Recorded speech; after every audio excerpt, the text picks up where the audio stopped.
യഥാർത്ഥത്തിൽ അവരുടെ ഇടയിലൊരു ഐക്യം ഉണ്ടായിട്ട് വേണ്ടേ നാട്ടുകാരുടെ ജനകീയ പ്രശ്നങ്ങൾ ഏറ്റെടുക്കാൻ മുന്നോട്ട് വരാൻ.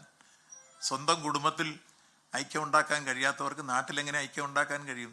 പഴയ ഒരു പഴഞ്ചൊല്ലില്ലേ, അവനവൻ്റെ താടി താങ്ങാൻ മേലാത്തവർ മറ്റവരുടെ അങ്ങാടി എങ്ങനെ താങ്ങും മറ്റുള്ളവരുടെ. അപ്പോൾ അതുകൊണ്ട് പ്രതിപക്ഷം ഇപ്പോൾ ഈ കാര്യത്തിൽ ഉന്നയിക്കുന്ന ഓരോ പ്രശ്നങ്ങളും എടുത്ത് പരിശോധിച്ചാൽ സ്വയം അവർക്കെതിരായി തന്നെ അത് വന്ന് തിരിഞ്ഞുകൊള്ളുന്ന രൂപത്തിലേക്കാണ് ഓരോന്നും വന്നുകൊണ്ടിരിക്കും. ഇപ്പം എൻ്റെ സ്വർണ്ണക്കേസിനെ കുറിച്ച് നിങ്ങളാരും ചോദിക്കാത്തത്. ഇപ്പോൾ SIT വളരെ ഭംഗിയായിട്ട് ഇപ്പോൾ ബെല്ലാരിയിലുണ്ടല്ലോ. ശബരിമല വീണ്ടും പോയി നോക്കി. ഇപ്പോൾ അടുത്ത FIR വേണ്ടി ഉള്ള മൊഴിയെടുപ്പ് ആരംഭിച്ചിരിക്കുന്നു. ഉന്നതമായ വിജിലൻസ് ഉദ്യോഗസ്ഥന്മാരെ ബന്ധപ്പെടുത്തി വലിയൊരു ടീം കോടതി ഇപ്പോൾ ഫോം ചെയ്തിരിക്കും. കോടതിയുടെ നിർദ്ദേശപ്രകാരം ഫോം ചെയ്തിരിക്കുന്നു വിജിലൻസ്. ആ ടീം അന്വേഷണം ആരംഭിക്കുന്നു. കോൺക്രീറ്റ് കൊണ്ടുണ്ടാക്കിയ ഒരു കൊടിമരത്തിന് ചെതലുകൾ ഉണ്ടാകുമെന്ന് കണ്ടുപിടിച്ചത് വലിയ അത്ഭുതമല്ലേ? ആ അത്ഭുതത്തെക്കുറിച്ച് തന്നെ വാചാലമായി ആരും ചോദിക്കാത്തത്. അതിന് അന്വേഷണം വരുന്നു. കോടതി നിർദ്ദേശിച്ചിരിക്കുന്ന 30 ദിവസത്തേക്ക് പ്രാഥമിക റിപ്പോർട്ട് വിജിലൻസിനോട് കൊടുക്കാൻ പറഞ്ഞു. കൊടുത്തു കഴിഞ്ഞാൽ അടുത്തത് ബാക്കി കേസുകളും കാര്യങ്ങളും വരുന്നു. എന്നാൽ പുറത്ത് വരട്ടെ. അതിന് പിരിച്ച കാശ് ഇവിടെ, അതിന് വാങ്ങിച്ച സ്വർണ്ണം ഇവിടെ, ഇതൊക്കെ കോടതി ചോദിച്ചല്ലോ. അതല്ലേ ഇപ്പം നമ്മൾ ചർച്ചയാവേണ്ട വിഷയം.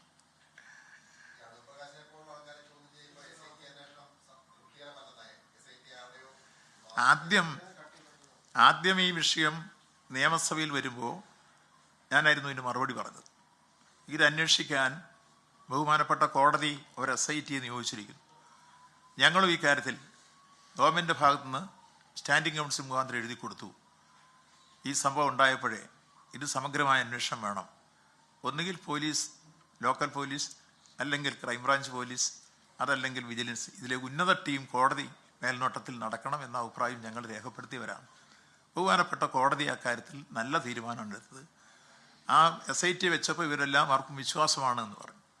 പക്ഷേ അന്വേഷണം മറ്റൊരു വിധത്തിലേക്ക് തിരിഞ്ഞു കഴിഞ്ഞപ്പോൾ SIT മുഖ്യമന്ത്രിയുടെ ഓഫീസ് സ്വാധീനിക്കുന്ന ബഹുമാനപ്പെട്ട കോടതിയുടെ നേതൃത്വത്തിൽ നടക്കുന്ന ഒരു അന്വേഷണത്തെ മുഖ്യമന്ത്രിക്ക് എങ്ങനെ സ്വാധീനിക്കാൻ കഴിയും? ഇതുവരെ ഒരു റിപ്പോർട്ടും ഗവൺമെൻറ്റിന് SIT കൊടുത്തില്ല. മുഴുവൻ കൊടുത്തത് കോടതിയിലാണ്. കോടതി കൃത്യമായി പറഞ്ഞിട്ടുണ്ട്, കോടതിയിൽ മാത്രമേ ഇത് കൊടുക്കാവുള്ളൂ, വേറെ എവിടെയും കൊടുക്കാൻ പാടില്ല. അതും അടച്ചിട്ട കോടതിയിലാണ് അതിൻ്റെ എല്ലാ തരത്തിലുള്ള വാദങ്ങളും അതുപോലെ റിപ്പോർട്ട് സമർപ്പണം എല്ലാം നടക്കുന്നത്. അങ്ങനെ നടന്ന് ഈ കേസിൻ്റെ മറ്റു രൂപത്തിലേക്ക് വന്നപ്പോൾ ബഹുമാനപ്പെട്ട മുഖ്യമന്ത്രി ചോദിച്ചൊരു ചോദ്യം ഉണ്ടല്ലോ, ഇതുവരെ ഉത്തരം പറഞ്ഞല്ലോ. ആ ചോദ്യം ഇതായിരുന്നു: ബഹുമാനപ്പെട്ട സോണിയാഗാന്ധി Z കാറ്റഗറിയിൽ സുരക്ഷാ സംവിധാനമുള്ള ലീഡറാണ്. ബഹുമാനപ്പെട്ട മുഖ്യമന്ത്രിയായിരുന്ന കരുണാകരന് പോലും അപ്പോയിൻമെൻറ്റ് കിട്ടാതെ ഇവിടെ വന്ന് പരാതി പറഞ്ഞു. വേറെ മുഖ്യമന്ത്രിമാർക്ക് ഇത് കിട്ടാതെ വന്നവർ BJP പോയി. ആ വീട്ടിൽ ശബരിമല സ്വർണ്ണക്കൊള്ളയുമായി ബന്ധപ്പെട്ട് അതിലെ കോടതിയുടെ മേൽനോട്ടത്തിൽ നടത്താൻ അന്വേഷണം, അതിനെക്കുറിച്ചൊക്കെയാണ് വിശദമായി ദേവസ്വം മന്ത്രി പ്രതികരിക്കുന്നത്.